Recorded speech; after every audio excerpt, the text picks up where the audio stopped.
Today we're with Nicole from Vine Group, and we're going to be talking about all the important stuff that are hitting today's market. Great.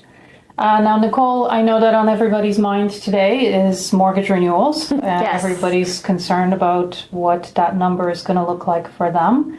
Can you tell us a little bit about what has come into the market now with the changes in the mortgage rates, as well as the different lenders that are offering specials for the renewals? Yeah, for sure. So I love the fact that you said the different lenders, because that is the biggest thing. Not all lenders are created equal. So there's a lot of things that come into play with mortgage renewals, and we are seeing by far the biggest amount that we have ever seen, like ever. There's, I forget the exact percentage right now, but it is like literally the highest amount we've ever seen. So the good news is that we are seeing a little bit more relief than we expected. So if early last year, it was panic stricken across the board, because people were coming from the lowest rates we've ever seen, 1.5%, sub 2%, rates have tripled, and people who locked in, for example, were like, how in the world am I going to go into 5.5%, for example, or at one point we were over 6%. So the nice thing is that we've definitely seen a lot of relief. So we're not anywhere near what we were pre-COVID yet, and definitely we're not seeing the same rates we saw less sub 2%, but we're sitting in the low fours right now, sometimes even high threes, depending on that. So the payment shock or the stress that we were, feeling with everybody, and everybody was kind of anticipating, is not nearly as bad as it was. So that's kind of nice. But just kind of going back to what we said and what you mentioned about the lenders, that's my biggest thing, is that so many times, and more often than not, people kind of just, if I can be honest, get lazy. They're just like, hey, I'm with so-and-so. I don't really want to go and, do the stuff all over again. I don't want to worry about appraisals. I don't want to worry about all these things. So I'm just going to kind of stay with whoever I'm with. And you don't want to do that. I really highly suggest that you don't do that. So the biggest thing is that, even with the big banks, people think they're all created equal. Oh, it's a regular bank. What's the difference between an RBC versus a TD or a Scotia? And there is a difference. So I'm not gonna play lenders against each other, so we don't get in trouble here. But the reality is, even something as simple as a variable rate, for example, some of those banks will compound their interest more often than the others. So again, I won't do the whole schooling here on what that actually means. But long story short is, you're paying more. You could have the exact same interest rate with one bank and the other, and optically it looks the same, but you're actually paying a lot more interest with one versus the other. And banks are not telling clients this. So, we have to have that education. And being that there is typically equity in one's property at renewal, there's a lot of benefits to restructuring, adding on things like HELOCs, and we can talk about all those benefits. But yeah, definitely speak to a mortgage broker, because at the end of the day, a mortgage broker or somebody who's not at the bank is just going to have multiple options. So that's what they can give clients. They can say, okay, hey, exactly what we just talked about now. This is more beneficial for this reason, or depending on their goals. There's just options. So I'll sum it up with saying, understand the options you have. Perfect. Yeah, okay. Definitely take the time. Now, the difference between renewing an existing mortgage and refinancing is kind of what you discussed. Yep. Would you say that one is more invasive from the point of getting your paperwork together and organizing anything that you didn't have before? Is that why people get, as you said, like complacent and lazy? You got it, exactly. So if you were just going to stick with the current lender you have, what's going to happen is literally they're going to reach out to you and they're going to say, hey guys, here are your options. Timing matters as well too, because I always will coach clients to say, reach out to your mortgage professional or a mortgage professional that, chat about options, typically 4 to 6 months. We say 4 months because you usually have a window to be able to actually lock that in, like whatever you're doing, within 4 months. Sometimes it's 3, but on average about 4 months. So what lenders are strategically doing, in my opinion, is giving those renewal options closer to. Like they're not actually sending out those, the mail documents saying, hey, here you go, here's your options. Sometimes like 30 days before, which sometimes is not sometimes, it is not enough time for somebody to actually switch lenders. So if you're just going to take we'll call it the lazy route and just stick with the same lender, then you can do that right up until the day before. But that requires nothing outside of the client just picking and choosing the options that they're, picking from the options that were given to them. So, the current lender is just going to say, hey guys, here you go. I'm going to offer you this rate, 5-year fixed at this, 3-year fixed, 5-year variable, whatever the case is, take your pick and let us know. So that's again, the lazy route. And that does not require you to do anything. Literally, you can either click a button or you can just, speak to somebody and say, here you go. Now, Nicole, with that being said, is there any negotiation power with your current lender? Yes, but most people don't even realize that. Like some people will just say, hey, can you do anything better? But there is, right? So sometimes, and I promise you, the institutions are not going to give you their best, offer right off the bat. They're just going to kind of say, here you go. So you do want to make sure that you're trying to negotiate. What I do for clients is in a situation, even though I'm always saying that we want to try to typically restructure, and it usually makes sense to move lenders in most cases, if I have a client that let's just say during COVID, so many of us, followed our passions, which is great, but that also means that you're now self-employed and you may not have the required income to qualify the way you did before. So in a situation where we think you may not qualify, that it's actually a good thing that you can just stick with the lenders, right? Because no questions asked, you don't have to worry about it. But in that situation, what I'll typically do is just give my clients an email and say, okay, hey, it's almost like I'm pretending that I'm going to be able to get them something else, but I will give them that email so they can go back to their institution and say, okay, hey, well, my mortgage broker, is offering me this to help negotiate. And most of the time, all a lender has to do is, look at the email and, see my name or, see a broker's name and understand that, that is quite possible. And then just, kind of help them negotiate. So for sure, if they do have to stay with the same lender, don't just take what, is being offered to you, still try to negotiate. And most brokers, I can't see anybody else not wanting to help a client like that. Of course. Yeah. Of course. So can you let us know the difference between refinancing and signing on with your existing lender? Yeah, for sure. So signing on with your existing lender is literally just that, where you get some options from them, you pick and choose which option you'd like, and you kind of move forward. And there's really no questions asked. There's no paperwork. There's nothing. Sometimes it's the click of a button, online, or just a quick conversation with the current lender. Refinancing now is literally the same process all over again. So if you can remember when you guys bought your first property, or when you bought a property, we're doing the same thing all over again. So biggest thing is it requires income confirmation. So making sure that you actually can qualify, and keeping in mind as well too that depending on when they purchased and when their previous term was, the qualification process is very different than it was a few years ago. So it's important to make sure that clients can still qualify for the same level of debt, or if we're looking to consolidate debts and things like that. COVID was a really difficult time for a lot of people, so a lot of people have high interest debt. So we want to look at consolidating all of those things. But point is, you have to requalify. So we have to make sure that you can actually still afford the same level of debt that you currently have. The other big thing is appraisal. So we have to confirm the value of the property again. So again, going back to this whole COVID thing, depending on when they purchased, or if it was at the height of COVID, for example, we have to make sure that value is still there, especially if we're also looking to consolidate debts and we need a larger loan amount. That's important as well too. So the biggest thing with refinancing is we're doing appraisals again, which is outside of our control, and requalifying all over again. So it's a lot of paperwork. It's basically doing that process all over again. But in my opinion, it is 100% worth it to at least look at those options and see what's possible. The other thing that is very helpful with refinancing in the current environment as well is, with rates increasing typically from what most people have, we can look at stretching out the amortization, so the life of the mortgage, which will help with cash flow, right? So sometimes we can look at doing that as well. Okay.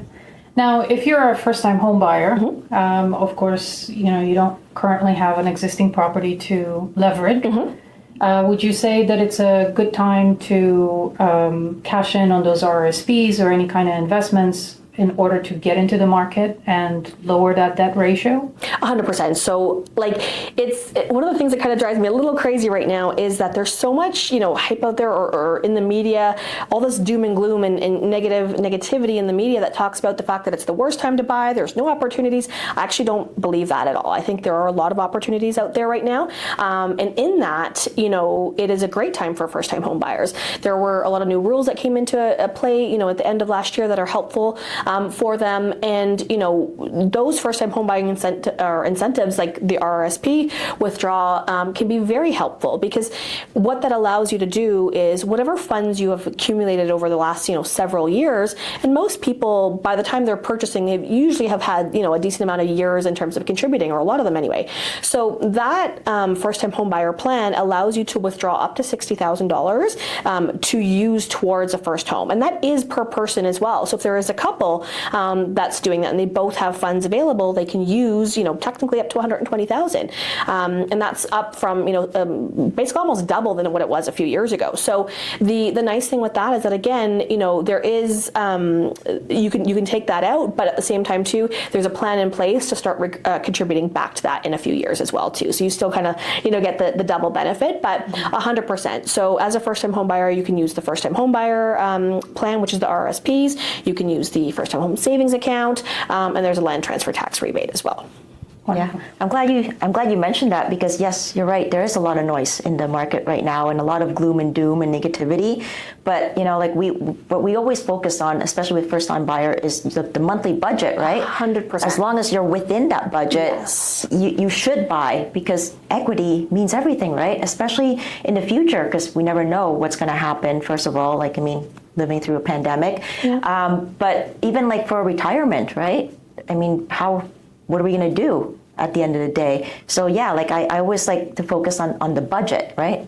And that is key, and I really appreciate you saying that, because there is such a rate obsession happening right now, and everybody is so focused on rates. And I'm not saying that rates are not important. Of course they are. But, people get distracted with that, and they're like, oh, rates were going up, or, they were 2% a couple years ago, and now they're, 4, upwards of 4, and they get sidetracked with that, and they think, oh, it's not a good time to buy, or I can't. And ultimately, when clients come to me and they start talking to me about rates, the first thing I will always say to them is, what is your monthly affordability? Let's sit down and do a budget, and you tell me what that looks like. What is that amount, per month that you guys are comfortable with as a sole individual or as a couple? And if we can make this work within that budget, then it is the right time to buy. And it doesn't matter what rates are, where rates are at, or whatever the case is, right? And, a lot of people will say to me, no, I'm just going to wait until I have 20% to put down. And again, to your point, just get in the market, because by the time you're waiting for that extra, few years to come up with the 20%, prices, homes have increased, and you're always kind of trying to chase that ball, right? So when people say to me, okay, oh no, I'm just going to wait, I'm like, no, that's what these incentives are there for. And to your point, the few years that you've had that home now you have that appreciation, and most of the time, by the time you sell that first property, you now have 20% to put down on something else, and that's kind of how you upsize and upgrade, so to speak.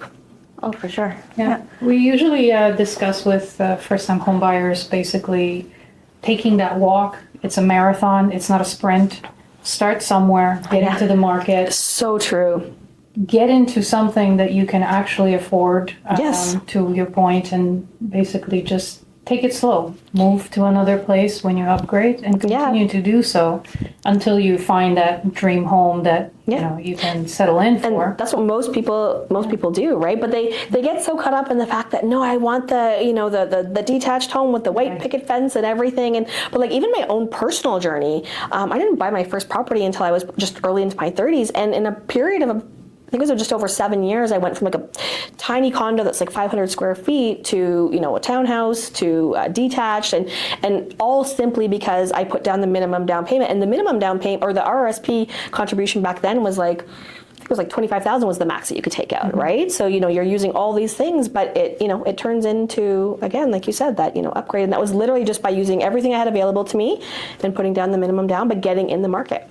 Yeah, sometimes it's tricky in Ontario, right? Especially since our price points are so high. Yes. It's finding those little loopholes and such, right? Exactly. We deal a lot in Calgary, and that's one reason why we do it. because of that, right? Price The price point, for point is sure. lower, the land transfer tax is non-existent, there's no HST. So yeah, we tell buyers, you know what, take it one step at a time, Let's Exactly. just get into the market, build that equity, and then we can go from there.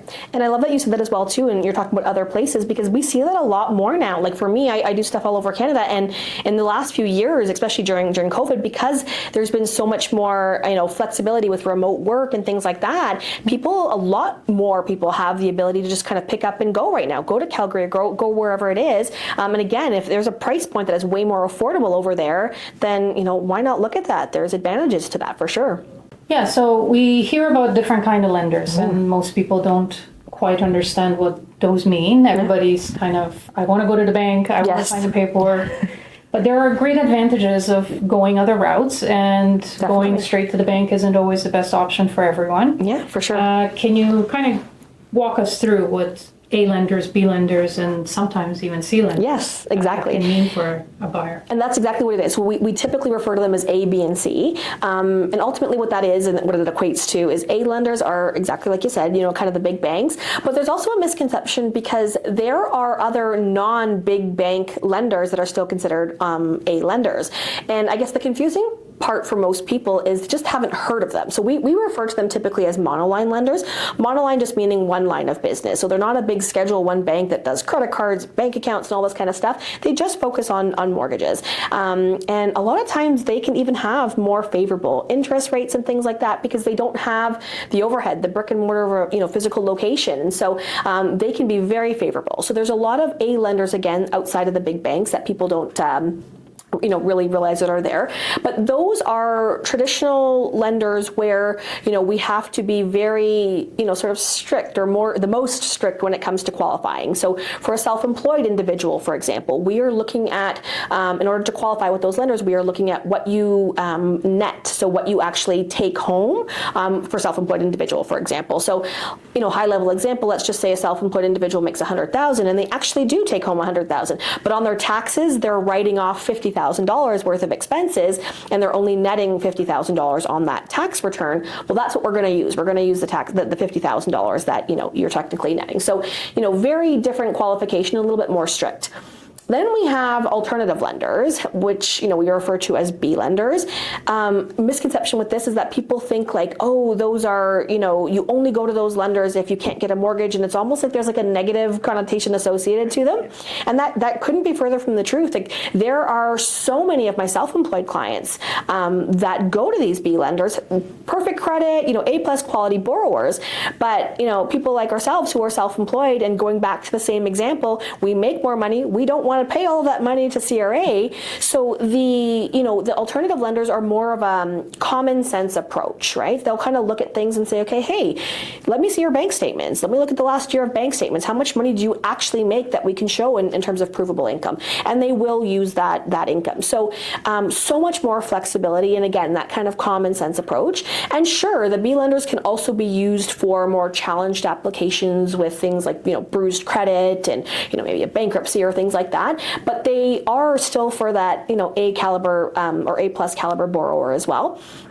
The difference with that is that you're going to pay for that flexibility. So the interest rates are higher. Again, keeping in mind, if you're saving a lot of money for that self-employed borrower, instead of paying all that money to taxes, to CRA, most of the time the fees associated with the B lender are still minimal in comparison, right? So on average, you're going to pay anywhere from 1% to 2% of a lender fee with those lenders, typically, usually, hopefully around the 1%. And that's of the loan amount, so the amount that you're borrowing. And then there's higher interest rates, and it will depend. If it's like again that A+ quality borrower, you could usually look at maybe about a full percent above kind of where traditional banks are sitting. So it's not a huge difference. Sometimes the rates can be higher, again, if we're getting into things like bruised credit, but there's a lot of options with those lenders. And then the last one we kind of mentioned was the C lenders or private lenders. And so that is a totally sort of different caliber of borrower. In my opinion, they need to be used very cautiously and carefully. There has to be an exit strategy. So a private lender is not something that you're going to put on for a 5-year term, for a long period of time. Those mortgages are also typically interest only. So easiest way to explain it is you're kind of renting the money, right? So hence the reason why you want it to be, a short term. So if we've got an investor who wants to flip a property, going to reno it and sell it, or, sometimes even with the current market where it's harder to sell and we can't qualify with multiple properties and we're just waiting for that to sell. So that short-term type of situation that we need. And the most important part with those private lenders is that we have that exit strategy. So we have a reason and we know how we're going to get out of it, right? And to be able to qualify with an A or B lender. Those interest rates are typically, much higher. It depends on the market and the economy, what that looks like. But again, those are more shorter term. So there is a time and a place for everything, and in the current market, we again need to have options, right? So it will just depend on what the clients need, but we can utilize a combination of all of those as well sometimes. For the private lender, are you, when you're talking exit strategy and short term, are we talking in months, or do you have to lock in for a year, and how does that look like? It will depend on the actual lender, and this is where, again, I'm going to highly suggest that you want to utilize a broker who has reputable private lenders. When I say reputable private lenders, I just mean because really and truly with private lending, you could walk across the street and somebody who has money could technically be a private lender, right? They're not sanctioned or regulated the same way. Some of them are in terms of, the mortgage investment corporations and things like that, but technically anybody could be a private lender. So you want to be very careful with that. I always say if something seems like it's too good to be true, it probably is, because a reputable private lender is going to want to enforce things like that exit strategy to make sure they're not looking to, for you to default on that. They want to help you and just, make their money as well. So, but the average term with a private lender is typically not more than 1 year. So some lenders will only do an open term. Will not do an open term. Will only do a 1 year closed mortgage. So you're committed to that 1 year. Others are open after 3 months or fully open or 6 months, and the structure and the payments will be adjusted accordingly. But for example, if I have a client who is just really trying to do a quick renovation and then they're going to go back to, a traditional lender, I don't want them in a 1 year term that's locked, right? I want them, if they think they can get it done in 3 months, I'll give them some buffer. Maybe we do it open after, 4 or 5, or open, as needed. But yeah, you definitely want that flexibility. And that's where, again, you're going to want to know who to go to for those kinds of things, for sure.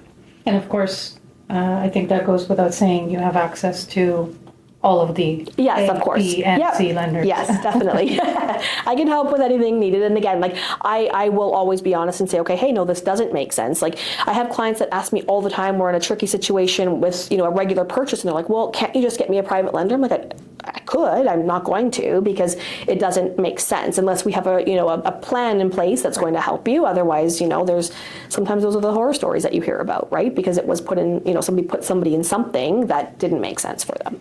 Yeah, we hear that a lot. Yes, unfortunately. Yeah, in this market as well, right? I mean, with the appraisals falling a little shorter than they normally do, and with the, everything that's been happening over the past 5 years. Yes. We are seeing a lot of defaults and such, right? So it's really unfortunate, and one of the biggest problems I see, and you kind of touched on this, is people who purchased in the height of COVID when we'll call it a bit of an inflated market. And I remember it was a really difficult time in my business because I had some of my partners and clients coming to me saying, okay, hey, you got to make this work. Can you stretch this purchasing power for me? Can you make this work? And I literally had to tell people, like my clients and realtor partners, I'm not going to do that, because even though we didn't know how bad it was going to get, we knew that things at least had to rebound to get back to pre-pandemic levels, for example. And people were not going to be able to afford that. Once we knew things were going to stabilize and stuff, right? So it was very difficult to say no, because it was like, people were like, what do you mean? You're supposed to, you're just supposed to kind of get this and make this happen for me. But I knew in good conscience, I was like, you're going to lose this house in a couple of years. And so I'm sorry, I'm not going to do that. And it's unfortunate because, there's not a lot of people that, said no, and they just did it because that was a client that was asking for it. And now those are the people that they can't even sell their property. It's not something as simple as just walking away. Gone are the days for some people where you can just sell your property, because they're at so much of a loss that they can't even net anything. There's not even they're not even netting. There's a shortfall right after you pay your fees and things like that. So it's scary. It's scary.